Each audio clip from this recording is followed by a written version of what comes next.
You should do your job because it's your job. Because you're the person standing there doing that thing. So just do it. Do the shit out of it. Why wouldn't you? It drives me crazy when someone has a job that they don't like, so they do it shitty. What kind of a response is that? If you do it shitty, isn't it worse for you? You just lost all of your cred, dude. That's right. That's what you should do right now because you just lost all of your cred.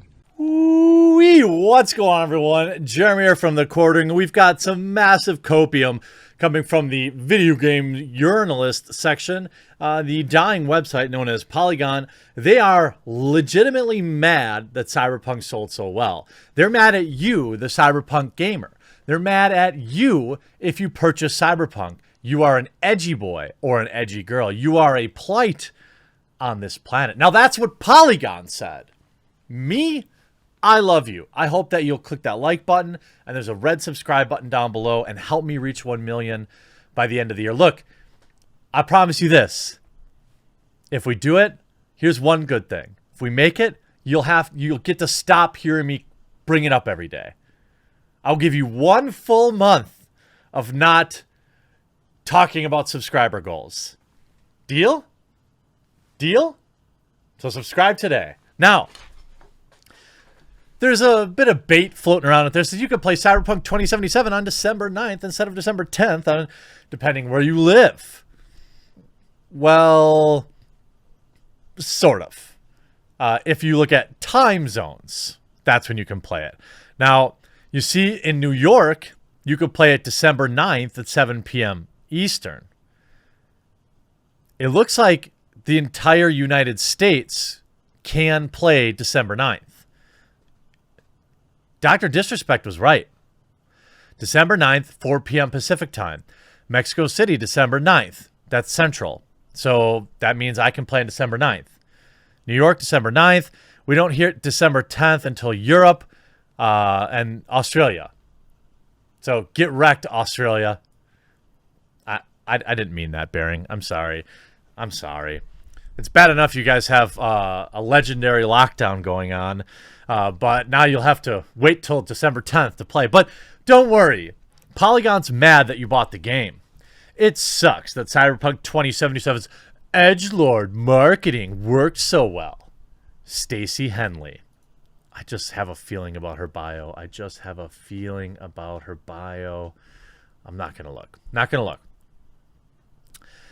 Cyberpunk has mastered the parasocial advertising as only the best influencers can. The game's Twitter account swaps jokes with Elon Musk, and despite the tech billionaire Musk fitting the cliche description of so many Cyberpunk villains, both Musk and Cyberpunk 2077 share a similar online presence, stoking controversy and gaining legions of loyal defenders with every tweet.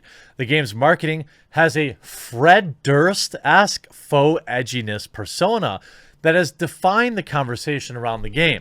Cyberpunk 2077 already has one of the 20 most followed gaming subreddits, and it's not even out yet.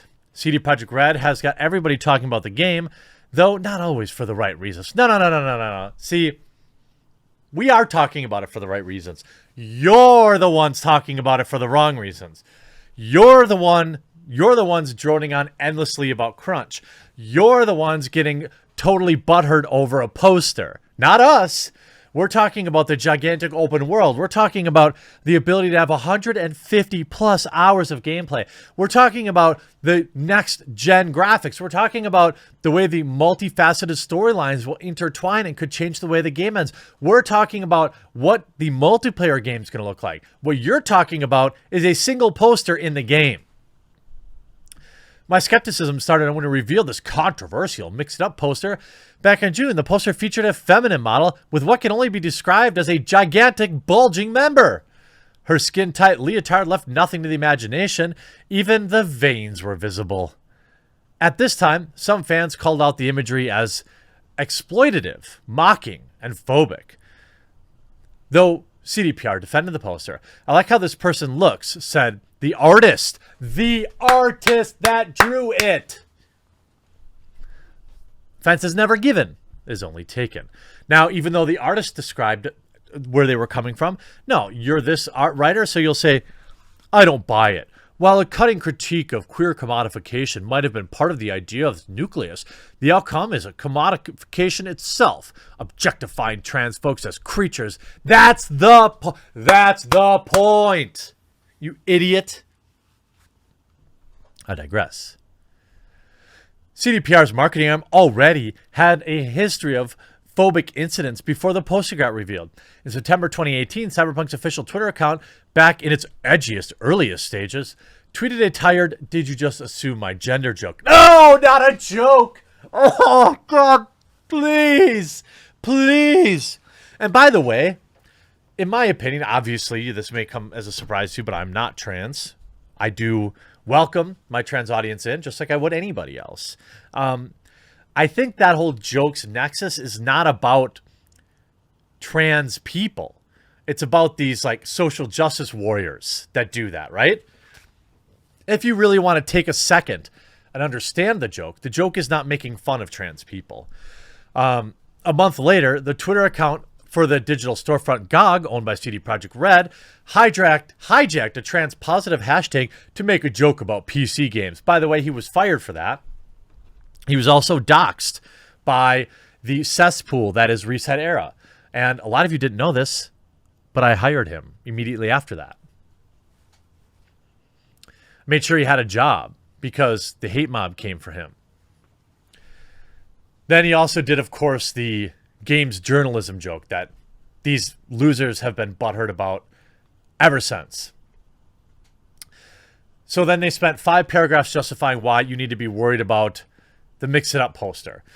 Because of all that, Mix It Up has arguably become the single most divisive, most controversial moment in the entirety of Cyberpunk 2077's marketing. Yet it is the one they've decided to build around. Since then, the game's official Twitter account has joked about canceling FIFA 78 pre-order due to the lack of junk options, a joke which pokes fun at their own potentially progressive non-gendered character creator. Again, trying to be positive, any positive representation is then made fun of. CDPR is including a cis cosplayer as a Mix It Up girl among their cosplay contest followers. So, it's a cosplay! Even if you buy the company line that the poster represents how queer bodies have been appropriated for marketing, their entire argument is negated by the fact that they have a cis person dress up as that body art. No, it isn't. How stupid are you? This is like pure, this is just classic rage bait. And it's working. If you're going to read this article, make sure you read the archive. If you're thinking perhaps a model is well-meaning attempted to create a trans-positive cosplay, trying to further highlight... So basically, essentially what this person's saying is, yeah, they're doing all this amazing, awesome, inclusive stuff, but I don't care. I want to be mad. The cosplayer in question tweeted that her costumes are, quote, beyond politics. And when pushed on the fact that her Cyberpunk 2077 costume dehumanized trans folks who were already the subject, she replied, many cis men and women face the same type of thing on a daily basis. What's wrong with that reply? What's wrong with that? I don't even... Look, obviously, again, this another revelation. By the way, have you subscribed? There's a red button right down below. Click it. You'll hear me. I'll give you a month off. January. All the way, baby. Now, if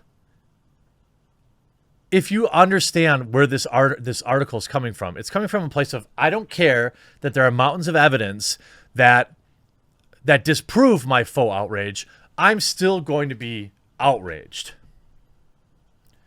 Cyberpunk 2077 is probably one of the most inclusive games, at least mainstream, I'll say. There are obviously indie titles that are very, very, or even focused on perhaps like marginalized communities.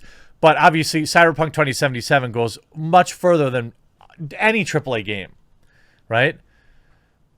Criticism for its depiction of trans folk, it also came under fire for our other spicy imagery, which included the Voodoo Boys. By the way, Mike Pondsmith, the black man, said, shut up and don't tell me how my stuff should be. You know, if it weren't for, okay, who wants it back? I just have this feeling that whoever wrote this is a white woman. I could be wrong.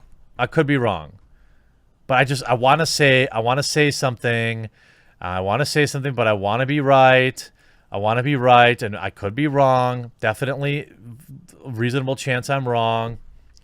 You've only written one article for Polygon. Congratulations. You sold them rage bait. I just got to look. Hold on. It'll be worth it if I'm right. If I'm wrong, I'll probably delete this.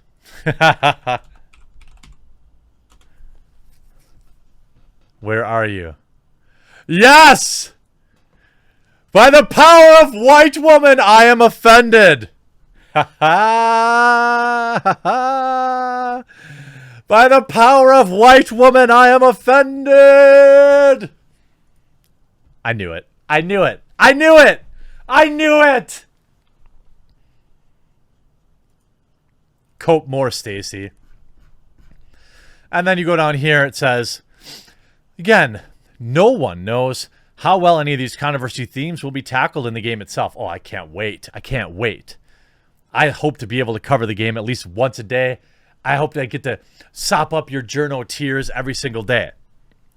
The much bigger issue is that Cyberpunk 2077 has demonstrated that this new form of populist video game marketing can not only be successful, but it can lead fans to form unbreakable bonds with the game they haven't even played yet. Would it have been so successful if CDPR had not already equipped it with such uniquely fervent fan base? Or if Cyberpunk 2077 didn't have the dual playgrounds of a future setting and dystopian world? I'm not sure. No, here's why you're a hack, in my opinion.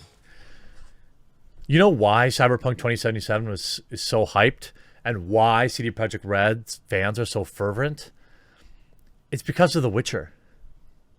It's because CD Projekt Red has earned it. This, clearly this author is from the new generation where they think respect is just given to anybody. But CD Projekt Red comes from an era, or at least acts like it, that respect is earned and not given. And gamers know that. And when you have a company willing to go to the mat for you, deliver you a superior product, yeah, they get a lot of the benefit of the doubt, even if they are a super huge mega corporation like CD Projekt Red has turned into.